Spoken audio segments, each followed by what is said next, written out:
Group is here, and Dr. Eli Karam, who is representing the Kentucky Association of Marriage and Family Therapists.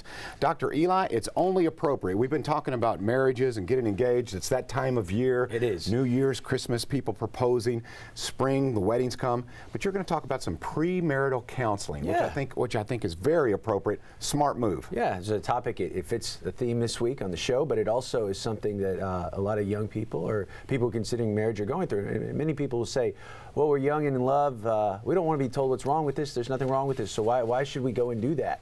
Well, think of it this way, as we've been saying throughout all of our segments, is that marriage and family therapists, premarital counseling is focusing on health and strength, and it's the best form of prevention or intervention is prevention, in the sense that we give you premarital counseling is going to give you some tools, some things to look for, expected roadblocks kind of in the family life cycle as you start your life together. So it's something that a lot of times people won't elect unless it's required by their church or something like that, but it's really a good thing to do, and we have some really frequently asked questions about premarital counseling, and let's tackle those. Let's do it. I tell you what, first of all, and I wish it was mandatory, premarital counseling, because I think, as you said, although you think, obviously you're in love, you're overcome with that emotion, it's strong, great, good for you. With that being said, marriage is more than just love. It is, right.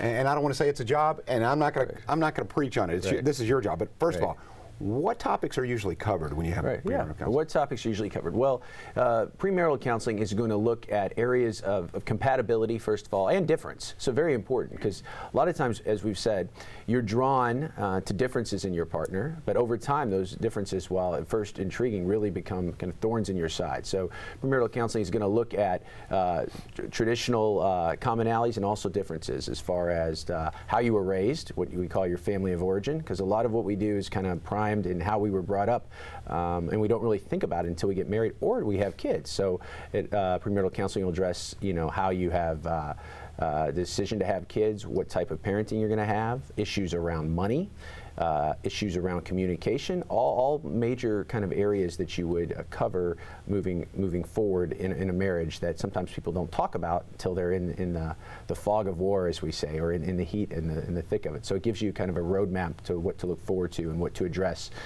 before it becomes an issue. Okay, the next question I have is how long does it last? You go in for a couple of sessions, a week, 2 weeks? What's normal? Yeah, it's a good question, and it varies by the individual person or group offering it and what type of program it is, but it usually can be covered anywhere from 5 to 10 hours on average, sometimes a little more, and that can be done in traditional kind of weekly settings or spread out over a couple of months. If you're getting married in 6 months, and maybe you spread out 10 sessions over a 6-month period, or it can be done in what are called encounter weekends, and those are one intense weekend, usually in a multiple couple format, so you're meeting with other couples and you're getting this important education and communication skills all in one setting. Okay, next, is there homework involved? So you have work to complete after a session. Right.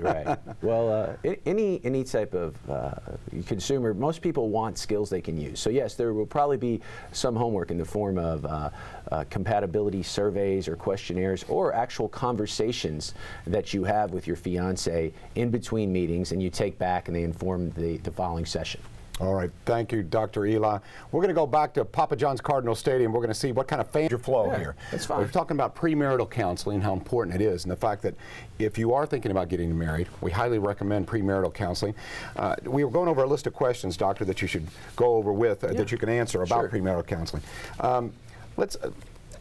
If I'm closely involved with a church, there's a lot of churches, I know what happens at mine, that they offer this type of premarital counseling. What's the difference between what you do and what maybe a church will do? Right, and that's a good question, because that is a choice. Do you want to go to someone with a religious affiliation, or you want to go to a private practitioner? So in many forms of spiritual marriage and family therapy or premarital counseling is done through a church setting. So there's going to be a bigger emphasis, obviously, on the faith component. and sometimes your church that you're getting married in will kind of say that you need that component. But even a licensed marriage and family therapist will still talk about the kind of agreement or the spiritual dimension of that relationship. And so for many people, it's important to have someone, though, even if they are religious, outside of their religion, give them that premarital work. So licensed marriage and family therapist, what you can do is you can look and you can ask them about their own orientation spiritually, religiously, and how much a part of their premarital counseling that will be. But that's an individual choice for the consumer out there. Do you want a program that has a religious slant to it, or do you want one that is more neutral and secular? Are some models of premarital counseling different than others, and what do you recommend? Right, that's good. Yes, there's a science behind this work in the sense that some programs, probably the most scientifically validated would be the PrEP program, that stands for Prevention and Relationship Enhancement, Relate, Enrich, Prepare. These are different models that have a lot of outcome evidence and also a lot of research that builds into the principles and the components in the program. So many people would say if there's a science behind it and they can follow these couples up into their marriage and predict success, that a lot of people want a program like that that is manualized and empirically tested. So you can also ask your marriage and family therapist, and you can go to www.therapistlocator.net that we talk about every week, and you can go on there and you can find a licensed marriage and family therapist that does premarital work, and you can ask them what program they use and what orientation they have. All right, there's another website that we highly recommend. Again, if you're getting married, I know it's exciting, but you want a marriage that lasts and that is strong, I recommend going to the Kentucky Association of Marriage and Family Therapists and seeing an expert, someone like Dr. Eli Karam, who has been nice enough to join us weekly here on Wave 3 Listens. Dr. Karam, thank you very much. Good luck to you. All right. And let's keep those marriages happy, okay? Let's do it. See you next week. All right. Thank you for spending time with us. We're in a commercial break, but we'll be with you really quickly. Okay, sounds great. Thank you for talking to us. Really appreciate your time. 30 seconds. All righty. 30 seconds away. Up here, man.